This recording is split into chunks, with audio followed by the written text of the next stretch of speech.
Hey Tommy, this is Zycro. It's a pleasure to meet you. I never talked to you before. I just watched one of your Tommy from the Bronx episodes, and then I was checking out your other videos, and I saw that you comment on matters of faith quite a bit. So the one that you've got here that I'm responding to is about gay Christians, and I guess your chief question is, all right, who's going to heaven? The ones that are gay or the ones that are straight? Because if they've both accepted Christ, then one or the other's wrong, right? Well, I don't know. It's a really complex question. Um,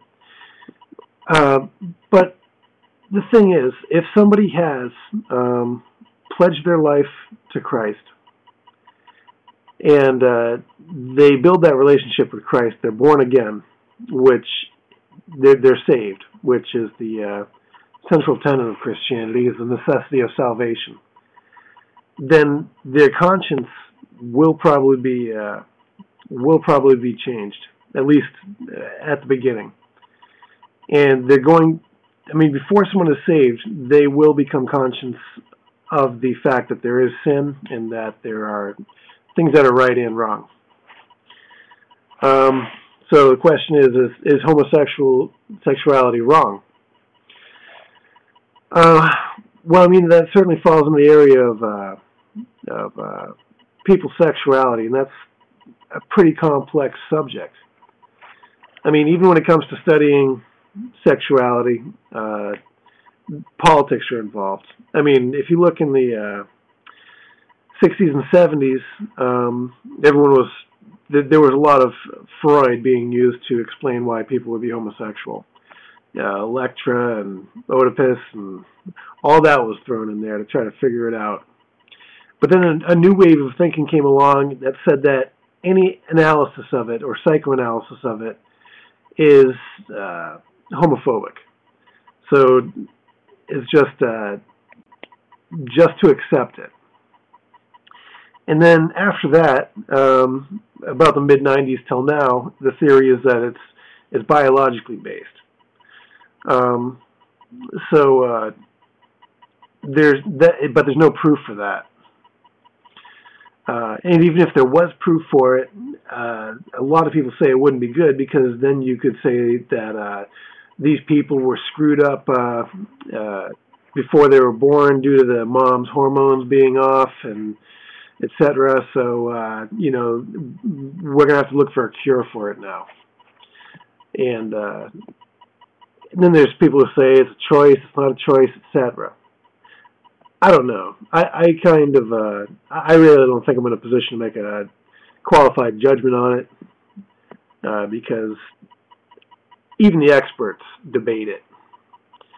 My personal observations is I've known plenty of gays in my life, and I know plenty of gays, and I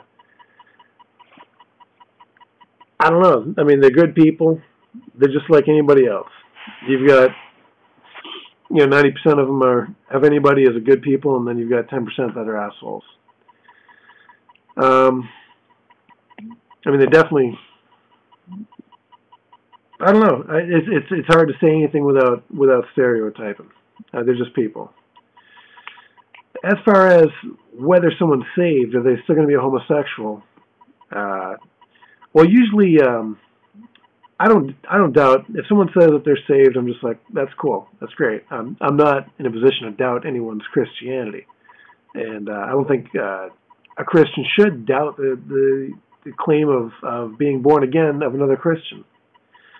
I mean, that's just not our job.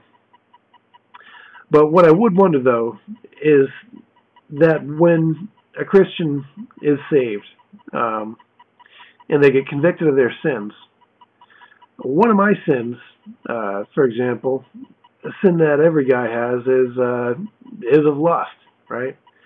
So when I was in the process of being born again, and I was thinking, do I even really want this? I don't really, in some ways, and I didn't definitely when it was going on, because I was like, well, I mean, there goes my chances of, say, like, casual hookups. I mean, I'm heterosexual, and I like women a lot, and I knew that my opportunities for dating and all that it implies and comes with it were going to be over if I was going to go this way. Uh, I was going to stay celibate until I get married, and I just wondered how a guy or a gal who's a homosexual after they're saved, how do they justify their hookups? Um, it doesn't really seem to make a lot of sense to me. So I guess I'm not in a position to doubt anyone's salvation, but most of the people that I've talked to, when they become convicted of their sins and they turn to Christ and they seek redemption from their sins, I just don't see how there's an exception for certain people. Now, I guess, if someone's gay and they become convicted of their sin and they know that, now I'm a straight person. I'm saying that a sin is to be lustful.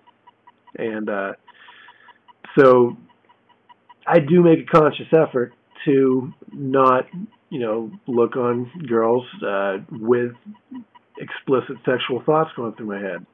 I mean, that may sound stupid, but I do try to stifle those. And I guess if I was gay and I was attracted to guys instead, and I was in the same position I am in now, I've been saved, but I've got I've got lust, except instead of two girls, I got it towards guys. I guess I'd be in the same position. I'd try to stifle those urges and be celibate-minded. But then the question comes in, okay, if you're straight and you're saved, you've still got the opportunity for companionship and the sex that comes with it if you're married. So where does someone who's gay and they're saved get that opportunity? Because I don't see any spot in the Bible where it says that a guy can marry a guy or a girl can marry a girl. So on that, I don't know. I really don't know. But it seems, I don't know, somebody's going to have to explain that to me. Because I don't believe that if someone is saved that they can just go around and have casual hookups. I think you have to be celibate until you get married.